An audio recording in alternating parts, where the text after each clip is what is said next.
Bonjour à tous, j'espère que vous allez bien. Aujourd'hui, on se retrouve pour une nouvelle vidéo pour la team Merlin. Alors, là, je vais vous montrer un petit showcase sur le secteur 4. Comment je la joue, elle est abusée, c'est n'importe quoi. Déjà que dans le raid, elle est insane. Genre, je l'ai déjà essayé, j'ai déjà joué, j'ai fait une vidéo où je l'ai passé. Mais honnêtement, le perso est juste trop broken. Et moi, je vais vous montrer là, aujourd'hui, comment je l'ai fait, le petit showcase qui a été fait et un peu les armes que j'utilise, les équipements et autres. Alors déjà, je vais vous montrer par rapport à Merlin comment je la joue. Alors, il faut savoir que je la joue avec son âme signature. C'est une signature qui est 53 étoiles, voilà. Donc vraiment, n'hésitez pas à augmenter les étoiles parce que maintenant en ce moment, on peut les avoir très très facilement. Donc vraiment, n'hésitez pas à craft ces fragments et ces serres-là. Donc du coup, j'ai ça avec ces enchantements-là qui sont vraiment pas mal. Donc du coup, vous voyez un peu niveau 4 ce qu'elle fait. J'ai utilisé aussi l'armure de Galan ainsi que ce bas-là. J'ai mis un peu tout ce que je pouvais parce que j'ai pas vraiment un full set par rapport à ça. Donc moi ce que j'ai fait c'est que vraiment j'ai utilisé tout ce que j'avais dans mon inventaire pour l'instant. Donc là vraiment j'ai mis aussi tout ce qui est dégâts taux critiques pardon. Donc c'est un peu ce que j'ai pris là avec cette tenue-là. Tenue qui est fait pour le grimoire, voilà. Si vous prenez l'autre tenue, ce sera pour le DPS foudre. Donc ça je précise. Donc ça c'est ce que j'ai avec Merlin. Avec Cloto, j'ai mis l'arme de la flamme noire. Voilà, au moins il y a plus de compétences de relève en termes de dégâts parce que c'est surtout ça qu'on va utiliser pour qu'elle fasse énormément de dégâts. Donc là, ici son arme signature. Ici son bâton de l'aura triomphale si vous la jouez en DPS. Elle est hyper forte d'ailleurs, petite parenthèse là-dessus. Prenez-le, elle est vraiment importante. Et ici, j'ai opté un peu pour un build de 4 pièces PV, parce qu'elle reste un support, avec ce bas-là, la compétence de relève encore une fois, ce qui est important, et après du chance critique. Avec forcément la tenue pour le grimoire qu'ils ont sorti il n'y a pas longtemps, qui est vraiment beaucoup trop fort.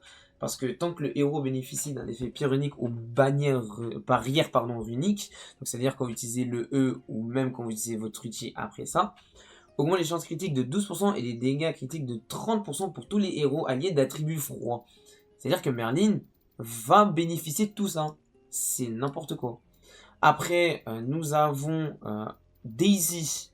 Daisy qui, là, elle a pas sa tenue, mais vous pouvez lui mettre tout ce qui est la même que Cloto, de la défense, un peu pour essayer d'avoir des PV. Et ici, vous mettez de la recharge.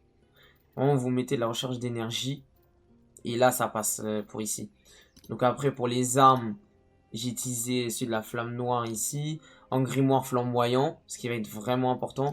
Et là, ici, on a baguette flamboyante. Bon, dans tout cas, c'est pas ce que j'utilise, ça va être surtout le grimoire. Voilà. Et pour la manie, j'ai utilisé... Alors, j'ai pas forcément beaucoup d'armes en bâton. Donc, pour le coup, j'ai utilisé le bâton noir de Jaïs avec le double épée flamme noire et l'épée longue des ailes de la flamme noire. Voilà. Avec comme armure aussi les... comment on appelle ça, le set de la recherche de magie. Avec aussi quand même un minimum de défense. Voilà. Tout ce que je pouvais pour l'instant. Et j'ai utilisé le set de l'archiprêtresse. Voilà. Donc ça c'est vraiment ce que j'ai utilisé. Même chose pour Daisy, c'est robe de printemps. Là, vous avez vu ceci. Et ça, c'est pour la glace. Donc, avec cette team-là, j'ai fait le secteur 4. Je vous montre comment je l'ai fait. Et franchement, je vous jure, hein, vous pouvez le faire beaucoup trop facilement. C'est n'importe quoi. Vous allez voir sur ça. Donc sur cette run, je vous montre comment je l'ai fait, le process et les rotas que vous pouvez faire. Alors ici, j'ai commencé avec Daisy pour essayer d'avoir la recherche de magie et l'initiale. Et là, ce que j'ai essayé de faire, c'est quoi? C'est que j'essaye de réduire au maximum sa défense avec l'ultime de Daisy pour pouvoir après l'éteindre beaucoup plus rapidement. Donc là, vous voyez que j'essaie juste d'esquiver ses attaques. Quand il a son aura bleue, voilà, j'utilise Daisy et je fais en sorte d'utiliser l'ulti simple pour que ici, ça baisse sa défense très très rapidement. Donc là, j'ai fait ça jusqu'au bout. Donc j'essaye au moins là d'utiliser Cloto pour après tax kill avec Daisy. Je fais en sorte que derrière, je lui mets quand même un minimum de dégâts, voilà, pour que derrière tout soit carré, on va dire ça comme ça. Et puis là, j'essaye d'éviter quand même d'être à court de tax kill parce que sinon, bah, ça va être compliqué après pour au moins lui mettre le tax kill quand il a son aura bleu et après utiliser l'ultime.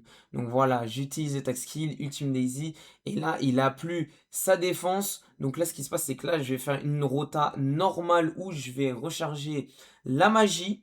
Donc j'utilise Cloto, j'ai cette buff, voilà, ça c'est bon. Là, je mets un tax kill Merlin et là, je double ultime et regardez ce qui va se passer.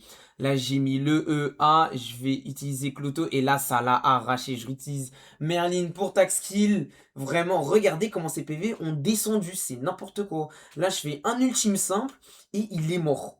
Voilà, il est mort hyper rapidement.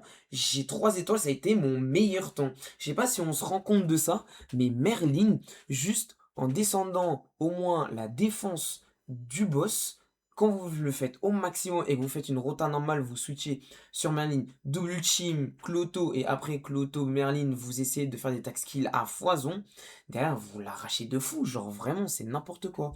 Et en plus de ça, si vous l'avez bien vu, j'ai fait vraiment en sorte que derrière, j'ai fait un debuff avec Cloto, parce que c'est ça qui va être plus important. Mais même sans ça, même si vous n'avez pas Cloto, mais vous pouvez le faire trop facilement. Genre vraiment. Donc là, ce que je vous ai montré, c'est vraiment le meilleur temps que j'ai pu faire pour l'instant. Je peux faire meilleur, mais c'était vraiment la toute première run que j'ai fait. Donc honnêtement, là, j'ai envie de vous dire, je peux faire bien, bien meilleur. Et vous, même avec votre Merlin, sachant que Merlin P4, ça fait vraiment l'affaire. Je l'ai P5 parce que je l'ai pris dans la boutique, mais P4, vous l'arrachez aussi. Tant que vous avez Daisy, sachant qu'il y a la bannière de Daisy derrière, faites en sorte de pouvoir avoir Daisy. Comme ça, si vous avez déjà Merlin, vous pouvez l'arracher hyper facilement. Voilà. Donc j'espère que ce petit showcase vous aidera. En tout cas, si ça a été le cas, n'hésitez pas à lâcher votre follow et votre like. Ça me fera vraiment, vraiment plaisir. Et on se retrouve pour une prochaine vidéo sur cette DSO. Ciao à vous!